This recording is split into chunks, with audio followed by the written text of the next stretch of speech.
Hello student, welcome to my channel. So student, आज की video में हम जॉन मिल्टन की एक पोएम पढ़ने वाले हैं, एक सनेट पढ़ने वाले हैं, ऑन हिज ब्लाइंडनेस। और स्टूडेंट्स, ये आपके बीएस सेकेंड सेमेस्टर यूनिट 4 में आता है ये टॉपिक आपका। और इससे पहले आपके यूनिट 4 की एक और पोएम विलियम शेक्सपियर की let me not to the marriage of true minds, उसको भी मैंने कंप्लीट करा लिया है।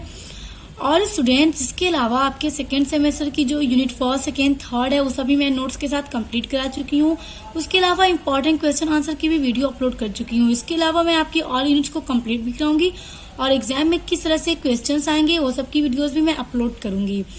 तो अभी चलिए पढ़ते हैं आज का हमारा टॉपिक, ऑन हिज ब्लाइंडनेस।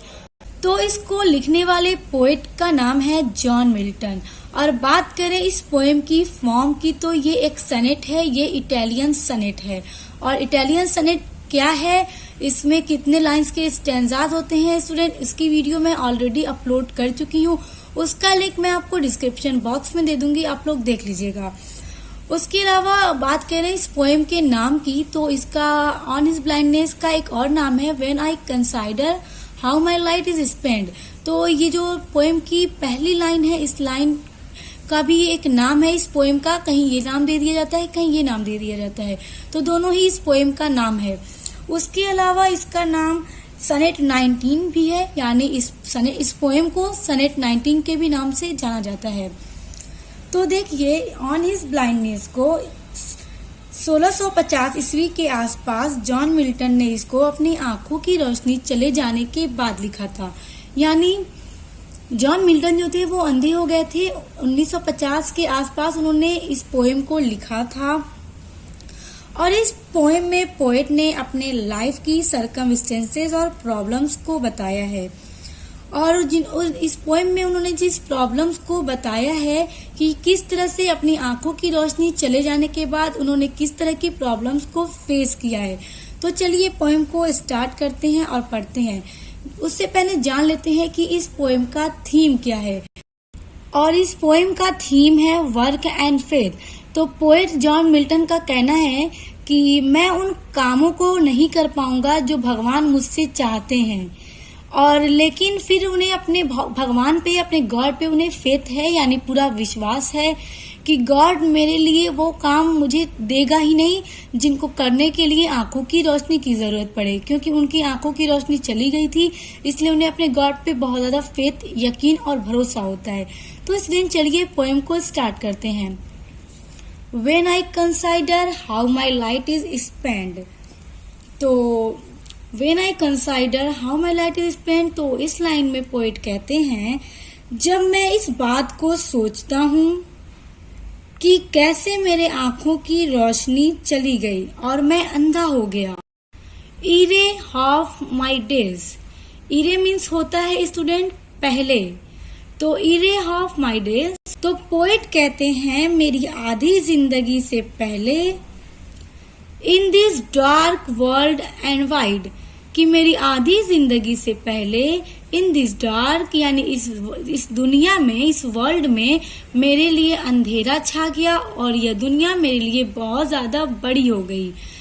तो पोएट ये कह रहे हैं कि अभी मैंने अपनी जिंदगी का आधी जिंदगी भी नहीं जी थी और मेरे आंखों की रोशनी चली गई, मैं अंधा हो गया और यह दुनिया मेरे लिए एकदम अंधेरी और बहुत विशाल, बहुत बड़ी हो गई। एंड दैट वन टैलेंट, और वो एक टैलेंट है मुझ में। एंड दैट वन टैलेंट, तो पोएट कह रहे हैं कि वो एक टैलेंट है मुझ में। और पोएट में क्या टैलेंट है स्टूडेंट? पोएट में राइटिंग का टैलेंट है, पोएम लिखने का टैलेंट है। Which is death to hide lodged with me useless, तो जो मेरा एक राइटिंग का टैलेंट है जिसे छुपाना मेरे लिए मौत के समान है। Which is death to hide, यानी जिसे छुपाना मेरे लिए मौत के समान है। Though my soul more bent to serve therewith my maker, तो अब यहाँ से यहाँ तक देखिए, मगर मेरी आत्मा अड़ी हुई है और झुकी हुई है। ये कौन कह रहा है? ये जॉन मिल्टन कह रहे हैं कि मेरी आत्मा अड़ी हुई है, झुकी हुई है, to serve therewith my maker, ताकि गॉड की सेवा कर सके, यानी मैं अपने गॉड की सेवा कर सकूं। यानी अंधे होने के बाद भी उनके अंदर राइटिंग का टैलेंट है, जिससे छुपाना उनके लिए बहुत मुश्किल है, और वो चाहते हैं और उनकी आत्मा चाहती है कि वो गॉड की सेवा करें। And present my true account. तो अब यहाँ से यहाँ तक देखिए, यहाँ पे पोएट क्या कह रहे हैं, and present my true account, और मेरी आत्मा उन्हें मेरे जीवन के बारे में बताना चाहती है। यानी पोएट कह रहे हैं कि मेरी आत्मा गॉड को मेरी लाइफ के बारे में बताना चाहती है कि मैंने किस तरह से अपने जीवन का इस्तेमाल किया है। इसकी सच्चाई गॉड को मेरी आत्मा बताना चाहती है। लेफ्ट ही रिटर्निंग चाइल्ड। तो चाइल्ड मतलब होता है मजाक उड़ाना। तो यहाँ पर पोएट कहते हैं कि ताकि वो मुझे झूठा न समझे, ताकि वो मुझे झूठा न समझे और मेरा मजाक न उड़ाए, ताकि उसको यह न लगे कि मैंने अपनी जिंदगी बेकार जी है। तो पोएट ब्लाइंड होने के बाद भी उनको इस बात का डर रहता है कि वह वो सारे काम अब नहीं कर पाएंगे जो गॉड ने उनके लिए बनाया है। और पोएट कहते हैं कि मैं किस तरह से वह सब गॉड को सर्व करूंगा। यानी स्टूडेंट, इन लाइन्स में पोएट ये कहते हैं कि मैं अंधा हो गया हूँ, इस वजह से मैं वो सारे काम नहीं कर पाऊंगा जो काम मेरे लिए गॉड ने बनाया है। तो मैं किस तरह से उनको अपने कामों को सर्व कर पाऊंगा। Don't God exact day labour light denied. तो अब देखिए स्टूडेंट्स, इस लाइन में पोएट क्या कह रहे हैं। यहाँ पर पोएट कहते हैं कि क्या भगवान मुझसे आप वह काम करवाना चाहते हैं जिसके लिए मुझे आई साइट यानी आंखों की रोशनी की जरूरत पड़े, और वो भी जब आपने मुझसे मेरे आंखों की रोशनी ले ली है। तो इन लाइन्स में पोएट ये कह रहे हैं, यानी वो मतलब भगवान से, गॉड से एक सवाल कर रहे हैं कि क्या भगवान आप मुझसे ऐसे काम कराना चाहते हैं जिन कामों को करने के लिए मुझे आंखों की रोशनी की जरूरत पड़ेगी, और आपने मेरी आंखों की रोशनी ही मुझसे ले ली है। आई फॉन्डली आस्क। मैंने यह बेवकूफी से भरा हुआ सवाल पूछा। तो यहाँ पे पोएट कह रहे हैं कि मैंने अब ये कैसा बेवकूफी भरा सवाल गॉड से कर दिया। But patience to prevent. लेकिन मेरे अंदर के सब्र ने, पेशेंस ने मुझे बचाया। That murmur soon replies. उन बुरे ख्यालों से मेरे अंदर के सब्र ने मुझे बचाया। तो यहाँ पे पोएट ये कह रहे हैं कि मैंने भगवान से ऐसा सवाल कर दिया, और सवाल उन्होंने ऊपर वाली लाइन में किया। फिर वो कहते हैं कि लेकिन मेरे अंदर के सब्र ने मुझे उन बुरे ख्यालों से बचाया। सून रिप्लाइज। फिर उसने मुझे जवाब दिया, यानी अंदर के जो पेशेंस ने फिर वो पोएट को रिप्लाई देता है, जवाब देता है। God doth not need either man's work on his own gifts। तो अब देखिए यहाँ पर पोएट क्या कह रहे हैं। पोएट कह रहे हैं कि गॉड को किसी भी इंसान के कामों और उसकी मदद की जरूरत नहीं होती है, और अपने खुद के गिफ्ट्स की भी जरूरत गॉड को नहीं होती है जो वो इंसानों को देते हैं। यानी यहाँ पे पोएट कह रहे हैं कि और गॉड जो अपनी तरफ से मनुष्यों को, इंसानों को जो गिफ्ट्स देते हैं, फिर उन गिफ्ट्स की भगवान को वापस से कोई जरूरत नहीं होती है। भगवान अपने सारे काम खुद कर सकते हैं। फिर पोएट कहते हैं कि इसी तरह गॉड को मेरी मदद की भी जरूरत नहीं है। तो स्टूडेंट देखिए, पोएट पहले कह रहे थे कि भगवान ने जो काम मेरे लिए बनाया है वो मुझे करने के लिए आंखों की रोशनी की जरूरत पड़ेगी, लेकिन भगवान ने तो मेरी आंखों की रोशनी ही ले ली। फिर उसके बाद वो क्या कहते हैं कि मेरे सब्र ने मुझे बचाया इन बुरे ख्यालों से, जो ये बुरे ख्याल उनके मन में आ रहे थे। फिर वो कहते हैं कि गॉड को तो इंसानों के कामों की और मदद की जरूरत ही नहीं पड़ती।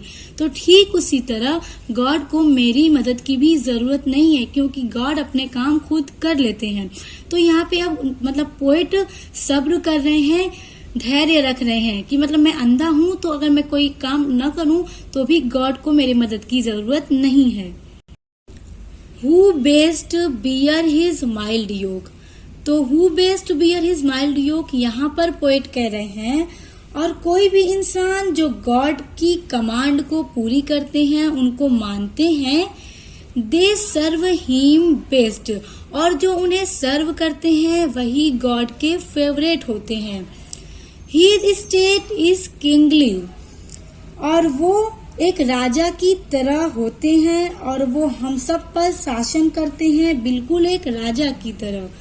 थाउजेंड एट हिज बिडिंग, और हजारों लोग उनके बुलाने पर चले आते हैं, यानी जब गॉड उन्हें बुलाते हैं तो लोग दौड़े हुए गॉड की तरफ चले जाते हैं। And post over land and ocean without rest, और वह कितनी जमीनों और समुद्र को पार करते हैं बिना रुके बिना थके। क्यों वो ऐसा करते हैं? ताकि जब भगवान उन्हें बुला रहे हैं तो वो उनकी तरफ जल्दी से चले जाएं। They also serve who only stand and wait, तो अब यहाँ पर पोएट कह रहे हैं कि और वह लोग जो सिर्फ इंतजार करते हैं गॉड की कमांड का, तो वह भी गॉड को सर्व करते हैं और गॉड उन्हें भी पसंद करता है। तो देखिए यहाँ पर पोएट का कहना ये है कि जब गॉड लोगों को बुलाते हैं तो लोग उनकी तरफ दौड़े हुए चले जाते हैं, जमीनों को और समुद्र को पार करके बिना रुके और बिना थके। लेकिन इस लाइन में पोएट कह रहे हैं कि लेकिन वह लोग जो सिर्फ गॉड की कमांड का वेट करते हैं, इंतजार करते हैं, जो वो भी उन्हें यही सर्व करते हैं और गॉड के वो भी फेवरेट होते हैं, गॉड उनको भी पसंद करता है। तो स्टूडेंट देखिए, जो पोएट हैं जॉन मिल्टन, वो अंधे हो गए थे, ब्लाइंड हो गए थे, तो वो क्या बता रहे हैं हमें इस पोएम के थ्रू?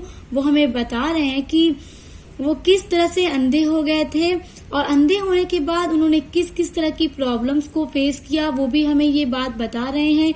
और वो कह रहे हैं कि अब मैं वो सारे काम नहीं कर पाऊंगा जो गॉड मुझसे चाहता है, जो काम मेरे लिए गॉड ने बनाया है, वो सब मैं काम अब नहीं कर पाऊंगा क्योंकि मैं अंधा हो गया हूँ। और इस बात पे वो काफी उदास भी होते हैं कि अब मैं वो सारे काम नहीं कर पाऊंगा। लेकिन फिर इस पोएम के एंड में वो हमें ये भी बताते हैं कि अगर मैं वो सारे काम नहीं भी करूंगा तो भी गॉड मुझे पसंद करेगा। वो सब्र करते हैं इस बात पर क्योंकि वो अंधे खुद नहीं हुए थे, गॉड की मर्जी से ही वो अंधे हुए थे। इस वजह से उन्हें इस बात पे यकीन आ जाता है कि अगर मैं कोई काम नहीं करूंगा तो भी मैं गॉड को पसंद रहूंगा, क्योंकि गॉड को किसी इंसान की जरूरत नहीं होती है अपने कामों को करवाने के लिए। गॉड अपना काम खुद कर लेता है। तो स्टूडेंट, ये थी आज की poem on his blindness. I hope कि आपको बहुत अच्छे से समझ में आ गई होगी। सो स्टूडेंट, आपकी सभी यूनिट्स को कंप्लीट करा दूंगी मैं। उसके अलावा इंपॉर्टेंट क्वेश्चन आंसर की भी वीडियोस अपलोड करूंगी। और स्टूडेंट, इसके अलावा जितनी पोएम्स हैं उन सबके एक्सप्लेनेशन, कॉन्टेक्ट रेफरेंस भी मैं अपलोड कर दूंगी। तो सभी वीडियोस को पढ़ने के लिए चैनल को सब्सक्राइब करके बेल आइकन को प्रेस कर लीजिए। तो अब मिलते हैं नेक्स्ट वीडियो के साथ।